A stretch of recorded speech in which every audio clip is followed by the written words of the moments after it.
नमस्कार, दिशा चैनल की खास पेशकश शुभ समाचार में आपका स्वागत है। मैं हूं प्रियंका। अपने इस खास न्यूज बुलेटिन में हम आपको दिखाएंगे देश और दुनिया की सकारात्मक खबरें। आइए डालते हैं एक नजर। अपने ज्ञान और विद्वता के लिए विश्व प्रसिद्ध जगत गुरु श्री कृपालु जी महाराज के शिष्य एवं प्रचारक स्वामी मुकुंदानंद जी महाराज ने धर्म की उपयोगिता पर प्रकाश डालते हुए जीवन में धर्म की आवश्यकता को बताया। उन्होंने बताया कि आखिर क्यों हम धर्म और अध्यात्म के साथ जुड़े। उन्होंने कहा कि सनातन धर्म हमें जीवन जीने की कला सिखलाता है, कैसे हम अपने जीवन को ढंग से जिए जिससे हमारे साथ ही साथ समाज का कल्याण हो।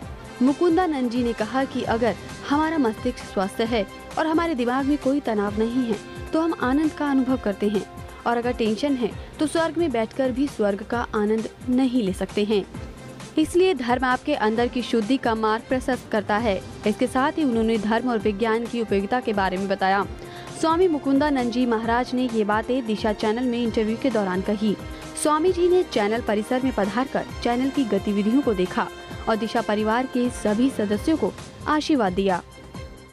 साइंस का युग तो है, अब साइंस ने तमाम तरक्की की है और नए नए आविष्कार हुए हैं, ये भी साइंस की ही देन है।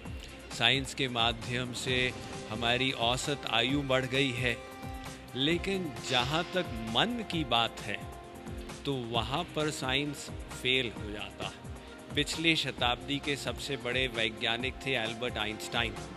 उन्होंने कहा science has succeeded in denaturing the plutonium atom but it cannot denature the evil in man's hearts. अर्थात विज्ञान के माध्यम से हमने परमाणु को नष्ट करके परमाणु शक्ति प्राप्त करने की टेक्नोलॉजी तो समझ लिए, लेकिन अपने अंदर की जो पाप प्रवृत्ति है उसको कैसे नष्ट करें, इसका उत्तर साइंस के पास नहीं। तो वहाँ पर हमें स्पिरिचुअल साइंस अर्थात धर्म की आवश्यकता पड़ती है। आपने अभी तक स्कूलों कॉलेजों में सिर्फ बच्चों या नौजवानों को पढ़ते लिखते ही देखा होगा, पर आज हम आपको ले जाएंगे ऐसी पाठशाला में जहां बुजुर्गों और महिलाओं की पाठशाला लगी हुई है। उत्तर प्रदेश के जिला रामपुर तहसील मिलक क्षेत्र के ग्राम बकनौरी में ग्राम प्रधान सुभाष चंद्र मौर्य करीब 1 साल से ये अनोखी पाठशाला चला रहे हैं, जिसमें बुजुर्ग और महिलाएं पढ़ने लिखने के लिए आते हैं, जहाँ काफी संख्या में बुजुर्ग पढ़ाई कर रहे हैं। किसी ने सच ही कहा है कि पढ़ने लिखने के लिए कोई उम्र नहीं होती है। इस पढ़ाई से जहां गांव के लोग काफी खुश हैं, वहीं ग्राम प्रधान भी काफी खुश हैं। उनका कहना है कि उनके गांव में अनपढ़ लोगों की संख्या ज्यादा थी, जिससे गांव के लोगों को काफी मुसीबतों का सामना करना पड़ रहा था, लेकिन अब भविष्य में उन्हें कोई परेशानी का सामना नहीं करना पड़ेगा। ग्राम प्रधान सुभाष चंद्र मौर्य की ये एक अच्छी कोशिश है, जिससे गांव के लोगों की तकदीर संवर रही है और विकासशील देश का हिस्सा बन ये लोग गांव के उत्थान में अपनी सहभागिता दिखा रहे हैं।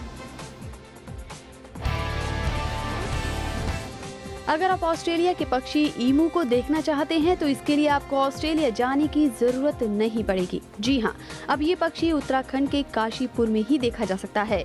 शुतुरमुर्ग जैसे दिखने वाले इन पक्षियों के संरक्षण के लिए ग्लोबल ईमू फार्म की संख्या ने 5 बीघा जमीन पर एक फार्म काशीपुर के कुंडेश्वरी क्षेत्र में बनाया है। गौरतलब है कि हैदराबाद फार्म से 60 जोड़े ईमू पक्षी लाए गए हैं। ये पक्षी बहुत सीधे और शांत स्वभाव के होते हैं। करीब 5 फीट ऊंचे इन पक्षियों को देखने के लिए दूर दूर के क्षेत्रों से लोग आ रहे हैं। खास बात ये है कि उत्तराखंड में ईमू पक्षियों के लिए पहला फार्म काशीपुर में बनाया गया है। ईमू पक्षी पालन करने वाले किसानों को अगर सरकार प्रोत्साहित करे तो इससे न सिर्फ राजस्व बढ़ेगा बल्कि किसानों को भी अच्छी आमदनी मिलेगी। ये हमारे पास 50 जोड़े हैं, करीब 100 पक्षी हैं। ये ऑस्ट्रेलिया का राष्ट्रीय पक्षी है और हमारे एक मित्र हैं लखनऊ में मिस्टर प्रदीप दीक्षित, उनके थ्रू हम हैदराबाद से मंगाए गए थे ये। और ये मेरा फार्म है, ये उत्तराखंड का पहला फार्म हमने स्टेबल किया है, यहाँ पे एस्टेब्लिश हुआ है और विद हैचरी।